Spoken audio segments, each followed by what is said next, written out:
See the red subscription button in the lower right hand corner? Push it to subscribe to this channel. You're listening to Electrifying Mojo, Rare Moments. If you like this video, hit the like button. If you wish to subscribe, hit the subscription button. Hit the subscription button. The safest place for you is at home. If you must leave home, keep a 6-foot distance from whomever you encounter. Wash your hands constantly. Do not touch your face. Wear disposable gloves wherever you go. Dispose of those gloves once you're back in your safe location. Good friends keep good friends 6 feet away so they can live to see another day. That is the new meaning of friendship. The telephone is the new handshake and the new hug. I give 6-foot fist pumps for days, 6 feet away. That's when it is over. That's when it is over. That's when it is over. Hold on tight. Don't let go. Whenever you feel like you're nearing the end of your rope, don't slide off. Tie a knot. Keep hanging. It's not about how strong you are. It's about how vulnerable the people you love might be. When they say we have a vaccine, that's when it is over. That's when it is over. So, as hard as it is, stay home unless it's absolutely necessary to go out. Stay home. We are now on I-75 southbound, heading out of Detroit on our way to Washington, D.C. And there are about 15 to 16 people on the van here, eating apples, listening to music, reading books, newspapers, just kicking it. In fact, sitting next to Ron right now. Ron is an instructor at Wayne State University. And I gave everyone copies of the mental machine. Figured that maybe in a week or two I'd get some feedback, but the moment Ron got the book, apparently he opened it up to a poem called American African, and he hit me with a question. And that's strong with those type of questions, my brother will crank the tape recorder up and give us those tapes. So, Ron, what is your last name? Stevens. Ron Stevens. So Ron, I don't know what you're going to ask, but I plan to be very honest. Fire away. The question is, I read your American African poem and prefatory notes.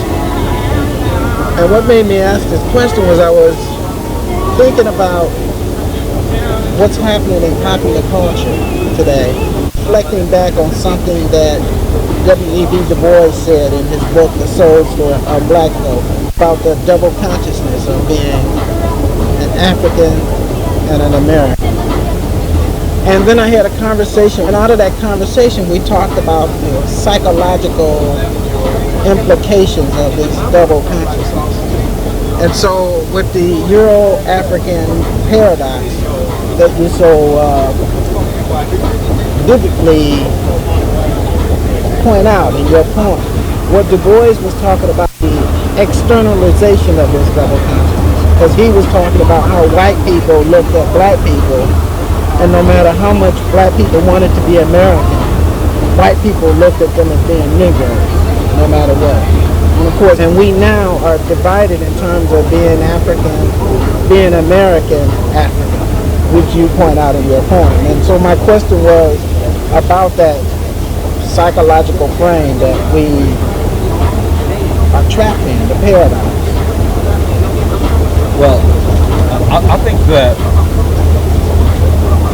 white people are always going to look at us as being African in America, and there's nothing wrong with that because when I see people from that might have a different ethnicity, I acknowledge their ethnicity, and there's nothing wrong with that either. The paradox, as it relates to us,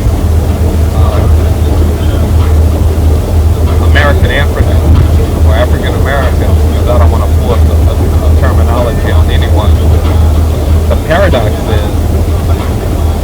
that we have a compendium of ethnicities that flow from a melanin perspective.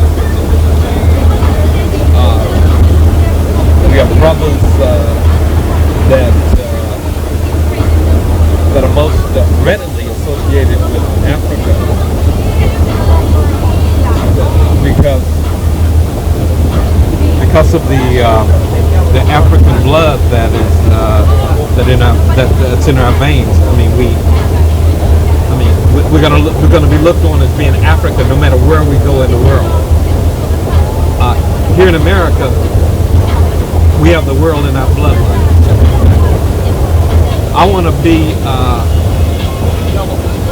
an American, and also I'm very proud of the fact that from an ethnic perspective, I have African blood flowing through me.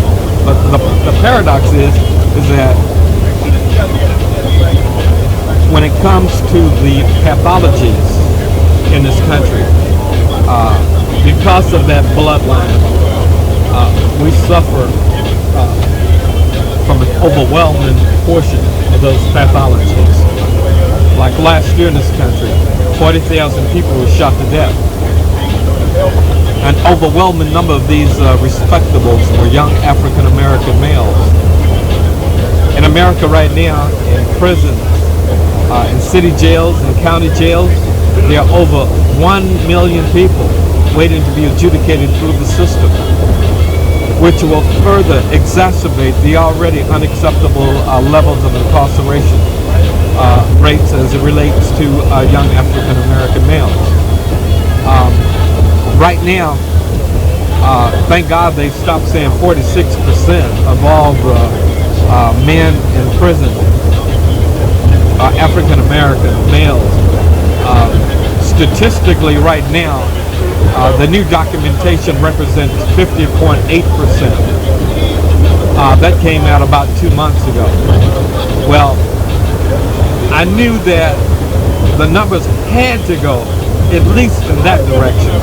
So in my book that was written over a year ago, I put 51%. Because I figured by the time the book came out that they would at least own up that over half of all of the people incarcerated in this country are African American males. Well, it came out with 50.8%, and that's really close to 51, right? I think that is 51. So the paradox comes to play when you consider the overwhelming pathologies that we have to suffer simply because we are Africans in America. That's the beginning of the paradox. It has multiple roots, and as we continue to talk, I'm sure we'll talk about another one. Yeah, I can see multiple frames in just discussing the more broader concepts like race, class, and gender, and how that could play out in the paradox. For example, the whole Million Man March thing. Somehow, this thing has been interpreted as something that's sexist. And I think anyone who would endorse that perspective, there's another adjective that would apply, and that's narrow-minded. Right. and with not a lot of black feminists, but some black feminists have been the ones that have been stepping up and saying that on the television, radio interviews, they'll be writing about this for years to come, at least the next 3 to 5 years. People will be talking about this historic moment. Well, you know, as it relates to what they'll be talking about on television, I don't really think that we have time to really devote very much to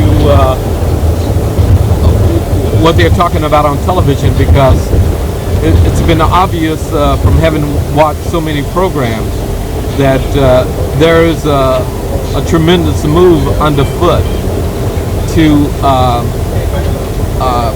create multiple red herrings, multiple points of divisiveness, to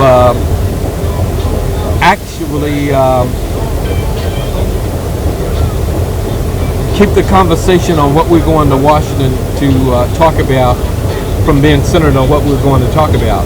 We're going to talk about the pathologies that affect African American males in this country, and how can we get this yoke off of us? How can we take care of our families? How can we teach our little brothers to respect our sisters? And how can we be about realigning all of our desires, our yearnings, our hopes and dreams into some type of monolithic plan to get us safely into the 21st century. And we're talking about actually the survival of African Americans or American Africans. We're talking about the fact that more jails are being built than there are colleges. We're talking about the fact that the young African American male, who represents from 3 to 5% of our national population, we're talking about these young men becoming the most endangered of African Americans of all time. We're talking about, let's take a look at 5%, from 3 to 5%.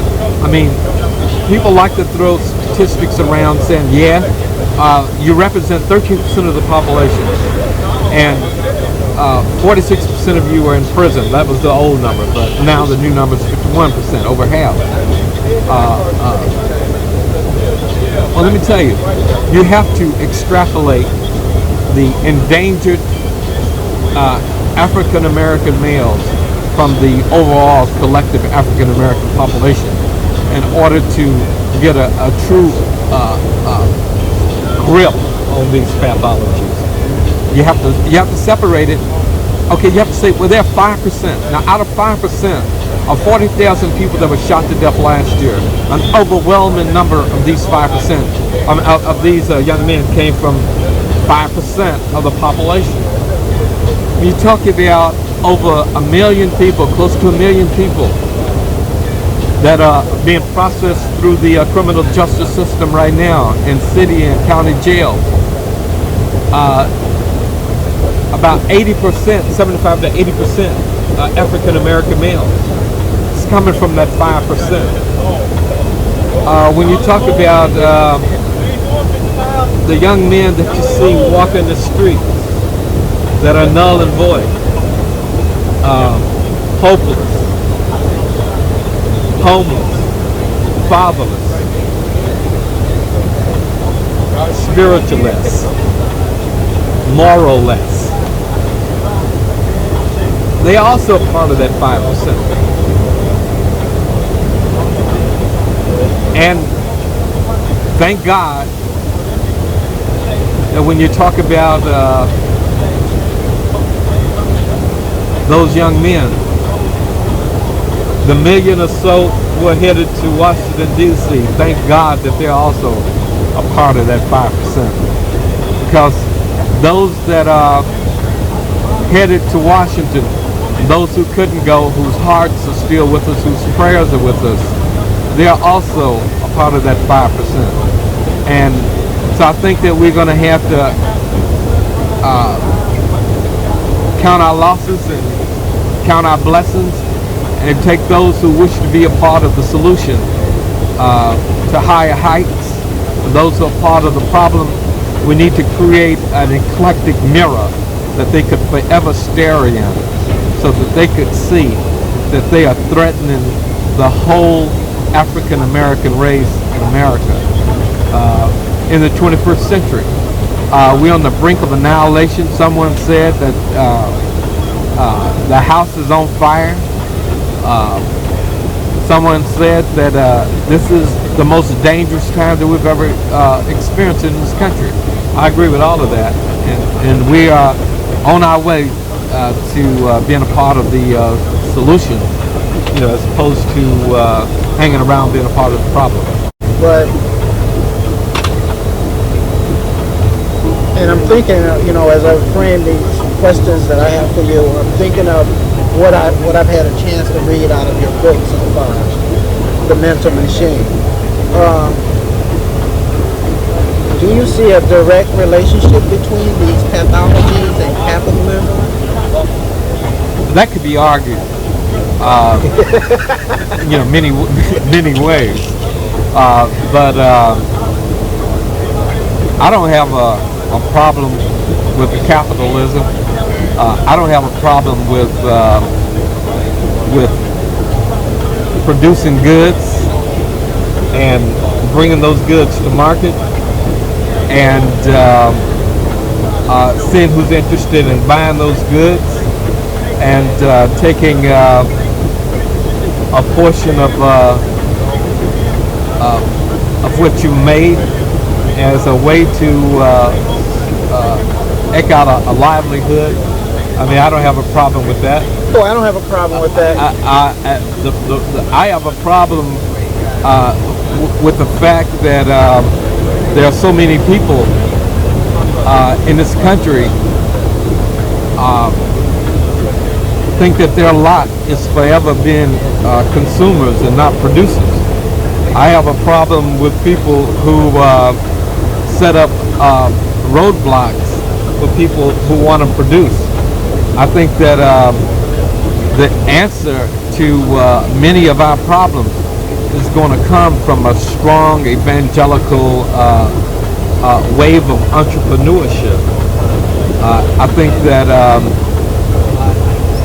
we, as black men in this country, are going to have to re-embrace business. We're going to have to fervently embrace business and start creating an employment base in communities all across this country. I think the time has come and gone for us to complain about what other people are not doing for us. I think that the time has come for us to figure out some strategies, some ways that we can do something about this unacceptable rate of unemployment in the community. Because let's face it, unemployment is the mother of despair, of hopelessness, of pestilence, of violence, of disease. It's the mother of the problems that we're having in this country. And we have to start talking to our children about becoming entrepreneurs. We shouldn't raise all of our children to be servants of society. We should raise our children to be producers for those who are in society. Inevitably, everyone is not going to be a producer, but emphatically, we all don't have to be consumers exclusively. Obviously, it's been argued, and I hear you echoing the same argument that has been argued by a number of black professionals, whether politicians, business leaders, or even political leaders. about the relationship between unemployment and the pathologies that we see so rampant in our community. And I guess when I asked that question about the relationship between the pathologies and capitalism, I think what I was thinking was of the problem that comes out of that. You know, the building of prisons and who gets hired in those prisons, and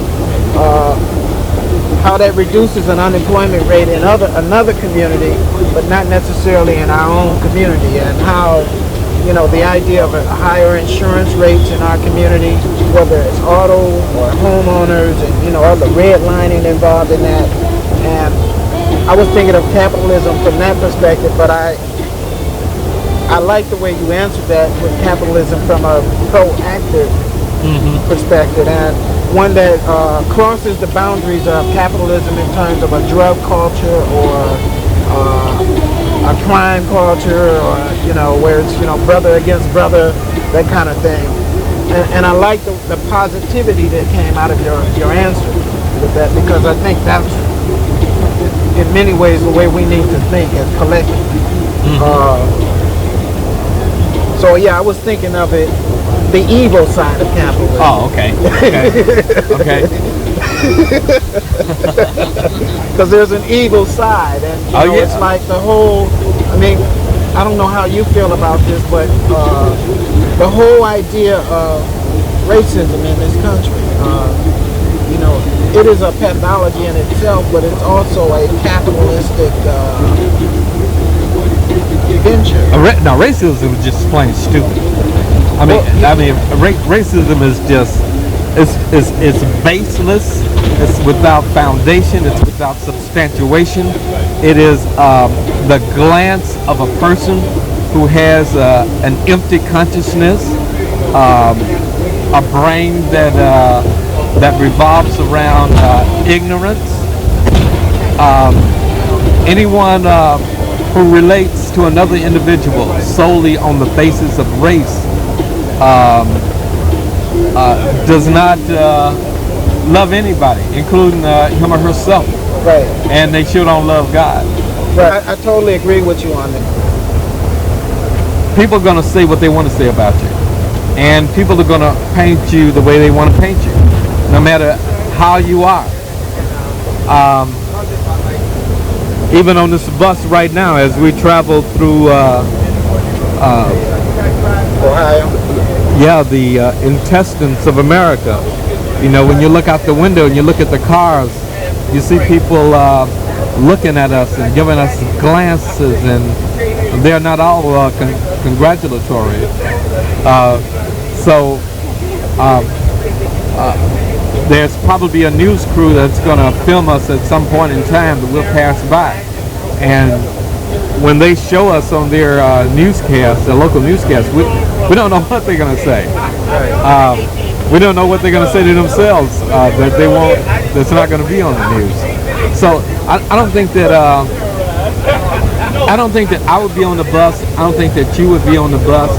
I don't think that any of us would be on this bus if we did not believe that in our community the house is on fire, the roof is on fire, and we do need some water, and we can't let the sucker burn. That's right.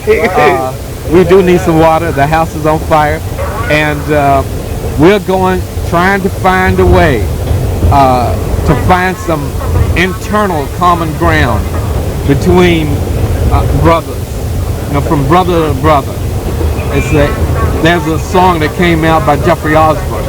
It says that if my brother's in trouble, so am I. Well, my brother's in trouble and I'm in trouble. I may not feel the scourging that they feel on a day-to-day basis. I may not feel all of the hopelessness that they feel. I may not experience the day-to-day threat of violence that many of my brothers feel.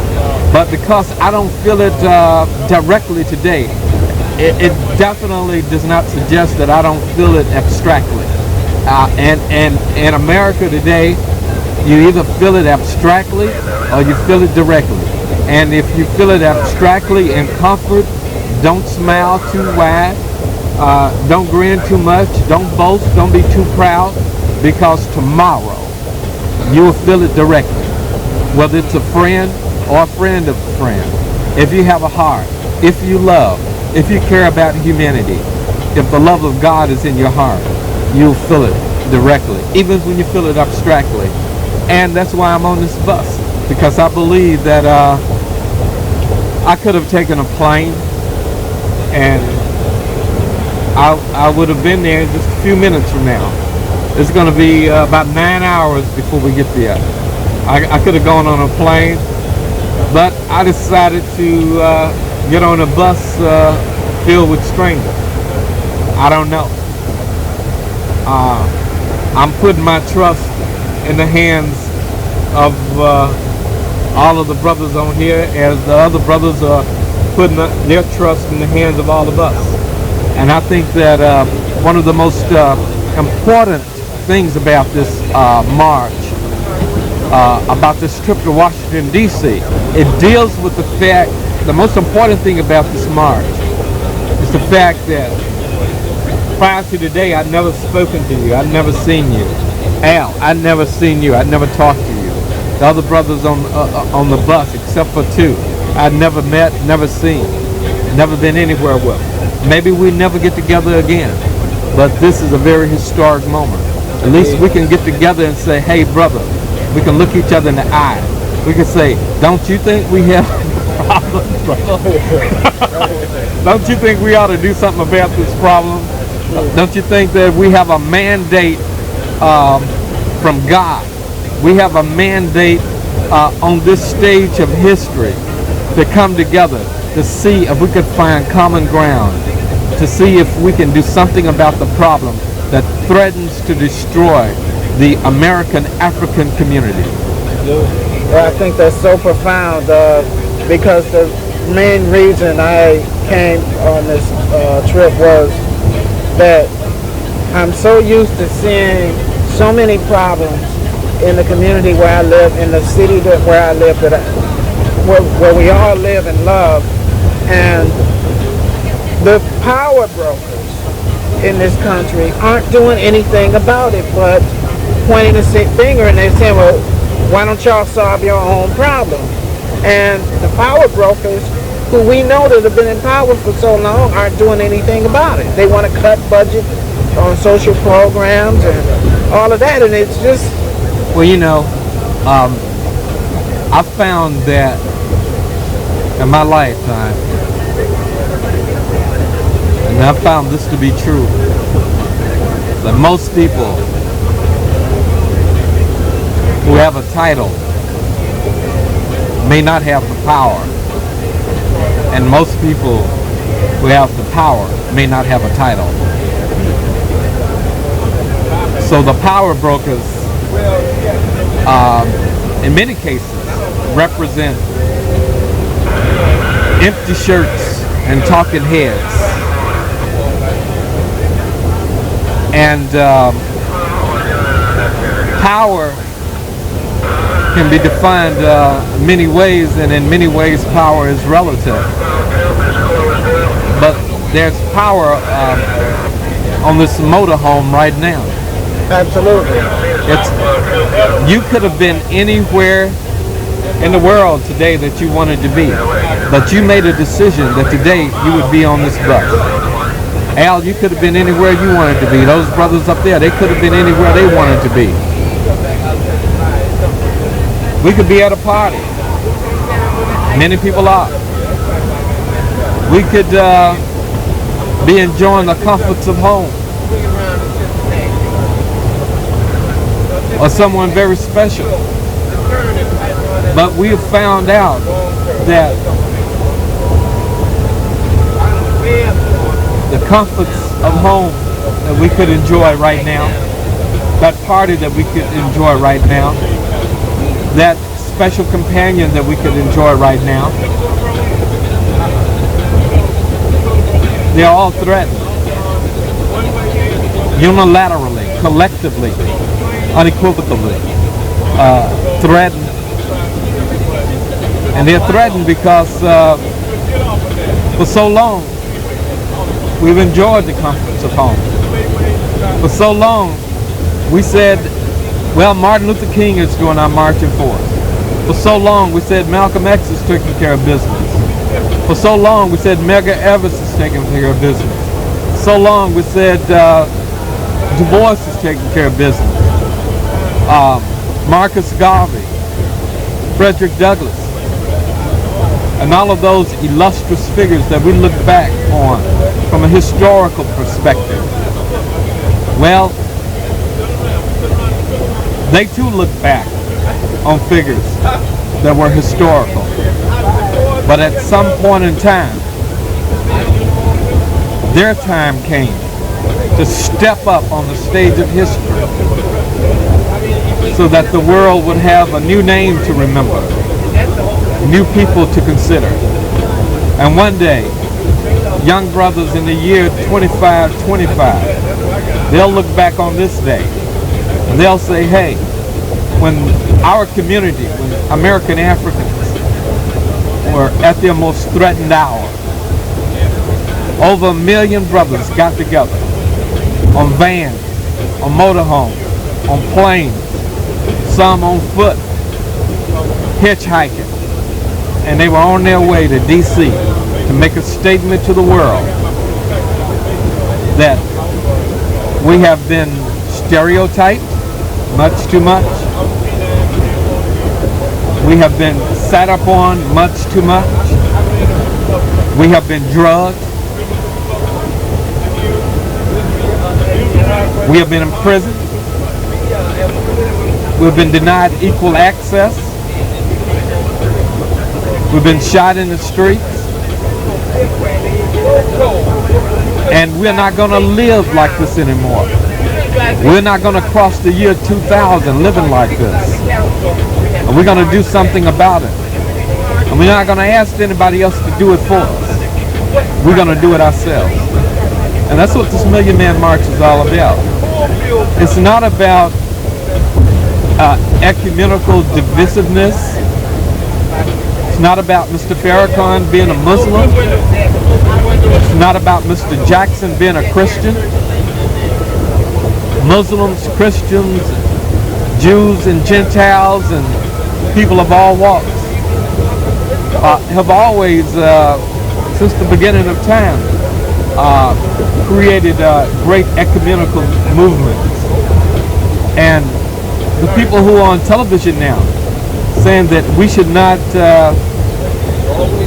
go to Washington, D.C. What were they saying before this situation was proposed? What situations did they propose? That obviously people want to do something about the problem that we have.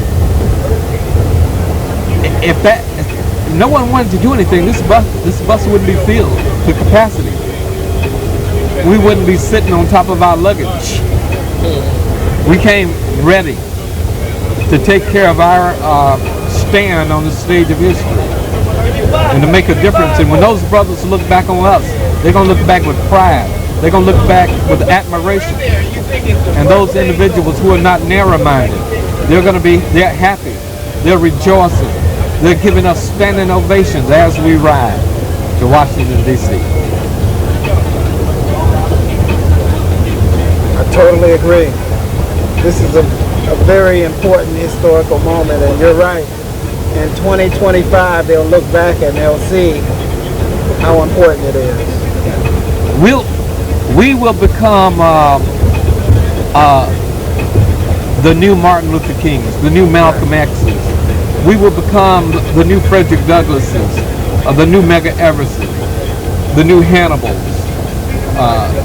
the new Imhoteps that we look back on, the new Tuts of the 21st century. You know, there was something else I was thinking Hannibals. about. Yeah, it was something else I was thinking about this march. It's like the beginning of a movement, and it's like the beginning of a new kind of civil rights movement. It's not the same civil rights movement. I agree with that too. It's a personal responsibility movement. It's saying, hey, We're not coming here asking for anything. We're coming here offering something. We're coming here offering each other to each other for edification,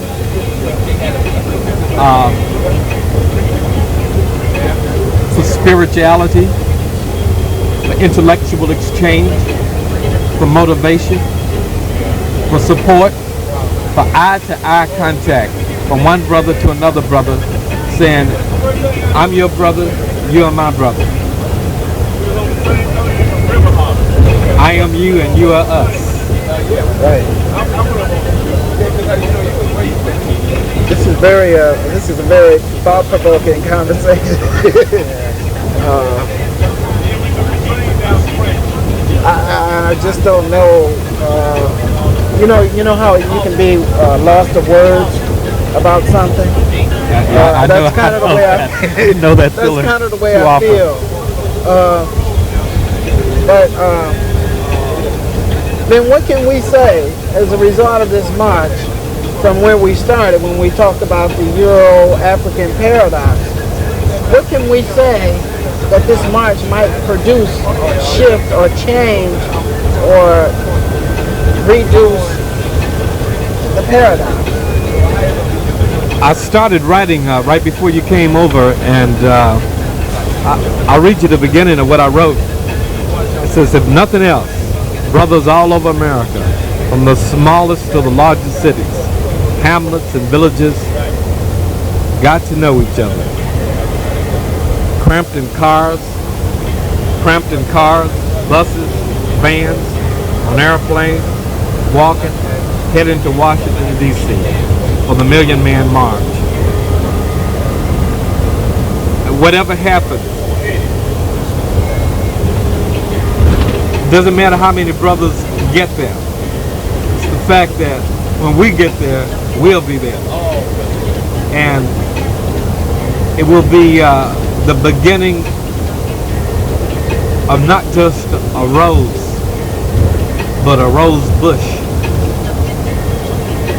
And they'll just keep blooming and blooming and blooming and blooming and blooming. Into a rose garden.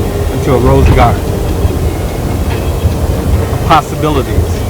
A rose garden of peacefulness. A rose garden of spirituality. A rose garden for a new moral mandate. A personal responsibility rose garden. Well, when we go back into our communities and we look at our sisters, we won't just look at them with a sexual eye.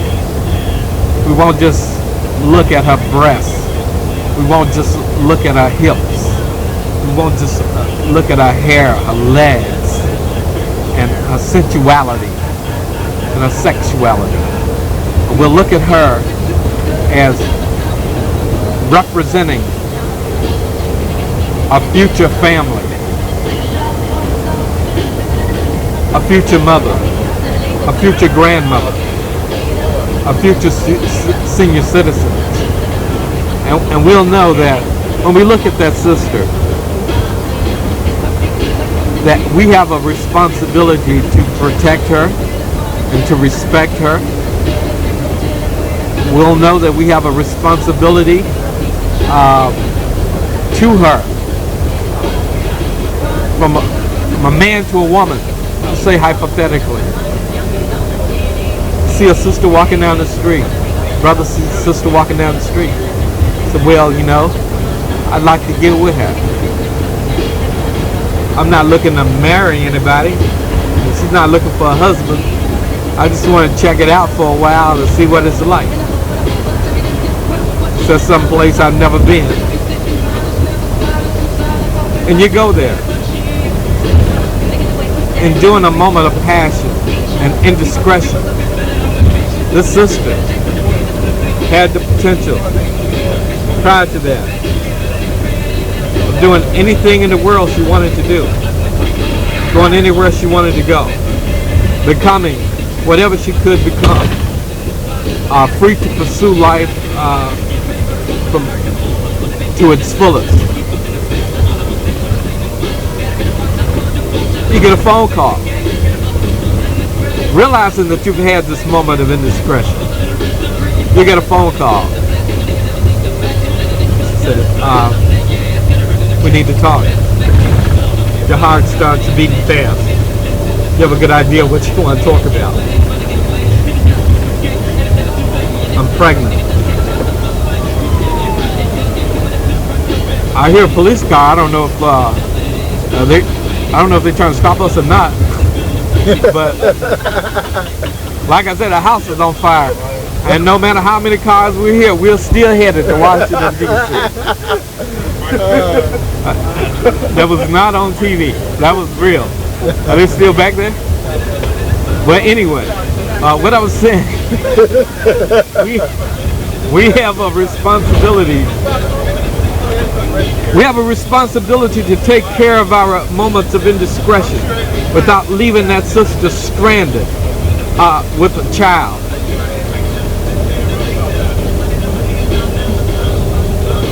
We have a responsibility to take care of her because at that moment of impregnation, she started another African American family.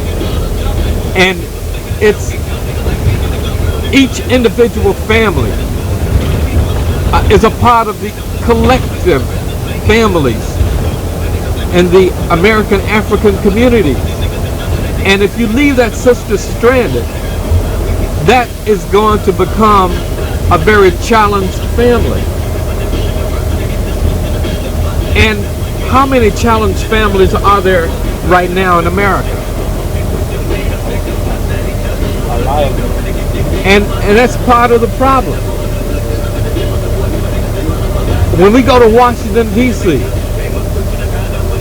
I hope that we discuss what's happening in our community from a realistic perspective, not from a point of denial. We all have sins that we need to be forgiven for. But there's a voice that still cries out from across the vistas of time.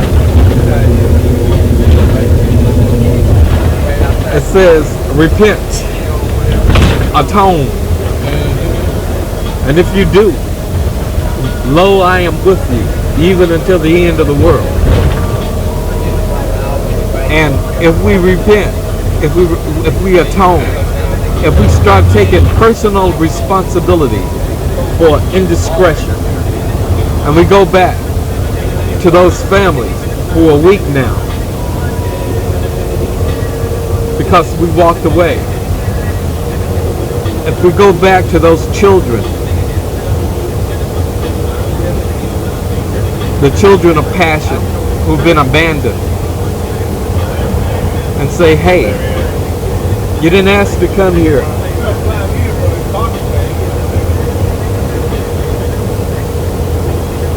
And at the rate that you're leaving here, because of subsidiary indiscretion, we better talk if you're not ready to go. Because the house is on fire. That's right. We better talk.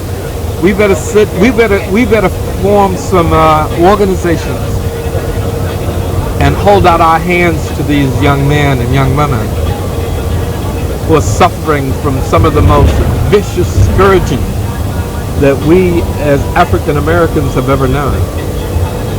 Because we're endangered on all fronts, categorically and unilaterally endangered. The house is on fire. And hopefully when we get to Washington, D.C., instead of capitulating to what the media want us to discuss,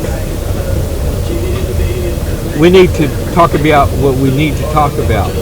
And so many people are so concerned with Mr. Farrakhan being a Muslim. That's his prerogative. My prerogative is to be a Christian. Right. I believe in Jesus now. I'm going to believe in Jesus in Washington, D.C. I'm going to believe in Jesus when I get back. And he's going to believe in what he believes in, because we're not coming to convert each other. We're coming to talk about how we can stop hurting each other. Right.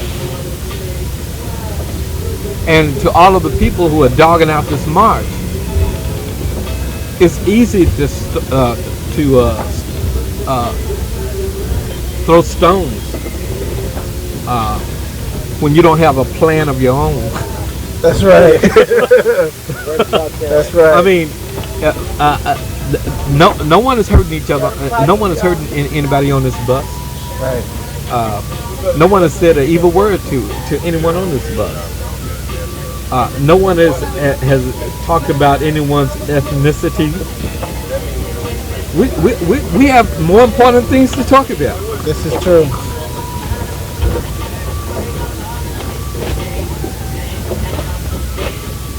I mean, we have to talk about what's happening to these young brothers who are going to prison at such alarming numbers. We have to talk about how to do something about the unacceptable rate of unemployment in the community. We need to talk about all of the brothers who are killing each other in the community. We need to talk about what we're going to do about all of these drive-by shootings, what we're going to do about the drugs, what we're going to do about all of this violence. But all of the press seems to want us to discuss Minister Farrakhan. Right. It's a red herring. Sounds like a scapegoat. It's a red herring. It has nothing to do with us being on this bus. You should still be able to pick up Michigan TV. Yeah. The bus just stopped at. Where we at, Toledo? We're in Toledo now. We're in Toledo. We about 8 miles from the turnpike. 8 miles Actually, from I the think turnpike. we skirted. It was 10 miles back. Actually, I think we skirted Toledo. Oh, okay. Yeah, that's right. Yeah. Okay. Any particular reason? Well, when you're heading on the way Ohio is made and the way they got that turn when you go into the turnpike. But I don't think we. Well, we're still here at the rest stop in Ohio, and the brothers are getting ready to grub down right about now. $5 scratch off. $5 scratch off ticket. And you said $5 scratch off tickets. $5. And the refrigerator door is being opened right now. And just sitting here kicking it. I had to switch to battery power because the generator went off. And so we're on battery power right now. Everyone is coming back to the trailer home right now. As you know, the canteen is open. And we're sitting here talking to Al. How you doing today, Al? How you doing, Mojo? Cut the bag and then put it down. It's a beautiful day. It looks like it's going to rain. It's cloudy, and it looks like it's going to be all of that. Yes, it does, but we're going to be there 1 million strong regardless if there's snow on us. Behind every dark cloud, the sun is still shining. It's still shining, yes. So true. Yes, you know, this brings me to a historical event. This day is something about this day that I had to come. You know, by being a middle class, average black man in America, looking at the problems of society, I'm concerned. And for someone to present themselves as Farrakhan did, it moved me. Not just body, but heart and soul too. This is something that I had to come to. It was a feeling within my heart that said I had to be here among this 1 million men strong. It's a spiritual atmosphere, and I consider myself a spiritual person. And I'm here convoying this bus. Yep.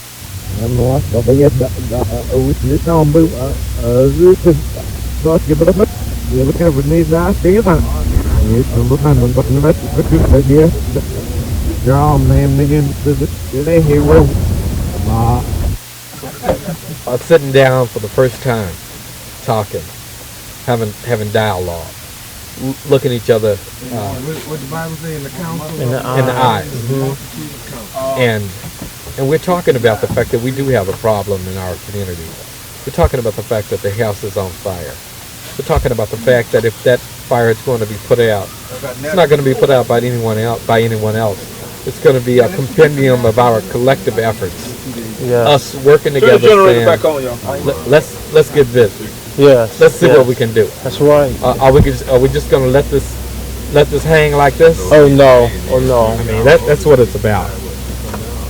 And actually, except for two people on the bus, I didn't know anyone. But all of a sudden, it feels like family. And I feel the same way. Are you recording it while you talking? Yeah. It feels like family. And feels like a seed is being planted that's going to turn into a rose bush. Yes, it does. And that rose bush is going to turn into rose buds. Those rose buds will not be content to remain rose buds. They won't be satisfied until they reach their fullest potential, becoming a rose. And as you mentioned that, a lot of my friends was kind of discouraged about coming to this event, saying that I feel because as I was saying, a lot of my friends that work with me, my colleagues, it was afraid to come to an event like this because there's so much stuff happening around the world. For instance, the bombing of the federal building, stuff in the Kuwait incident, and for black people to come together in a whole, they feel afraid. Something might happen in that nature. Well, the fact of the matter is, their fears are probably legitimate. Something might happen. We don't know what's going to happen to us. We don't know. We don't know what's going to happen when we get to D.C. We don't know what kind of conspiracies are ahead of us. Exactly. But we're going anyway. Right on. And you can be afraid and use fear as a motivation not to take action. But that same fear that you use does not give you protection. You're still not protected from the problem, though you are afraid. Though you have reservations and hesitations, you still cannot be protected simply because you are afraid. It's not a legitimate way out of the problem. We have a problem in this country. This problem has to be faced head on. It has to be faced by us. We have to begin to live up to our responsibilities as black men in America. We have to take full responsibility for what happens to our families and to our children. Because even if you're afraid, the children on the streets of America are still dying. They're still going to prison. In the last 3 years, the rate of incarceration for young African American females has increased by 300%. And though we are afraid, it's still happening. Though we are afraid, brothers are still being shot down. Though we are afraid, they're still going to prison. So, being afraid is not an acceptable option. We still must continue to search for ways to bring an end to the scourging. We must be proactive when it comes to working toward some definitive solution. And we're going to Washington, D.C. in spite of the fact that some of us might be afraid. But we're going because we must go, because we must find an answer to these problems. Yes. I believe that, and that's why I'm here, to face these problems head on, regardless of what the consequences may be.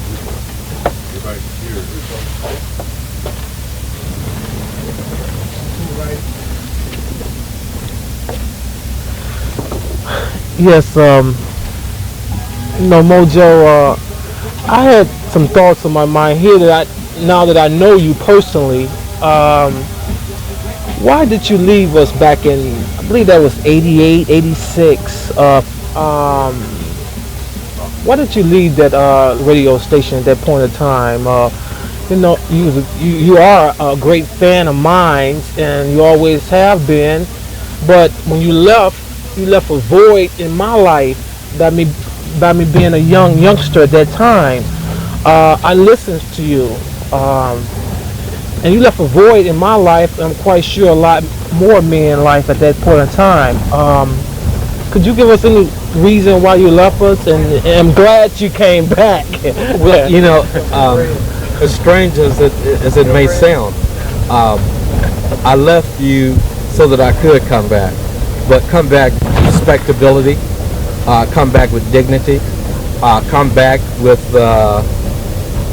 unilateral authority to conduct a radio show that's relevant to the people, relevant to what's going on in the community. Not only musically relevant, but philosophically, emotionally, and intellectually relevant. Thank you, Mojo, for answering them questions, and I'm glad you're back. It's good to be back. It's good talking to you, Al. And you too, Mojo. See the red subscription button in the lower right-hand corner?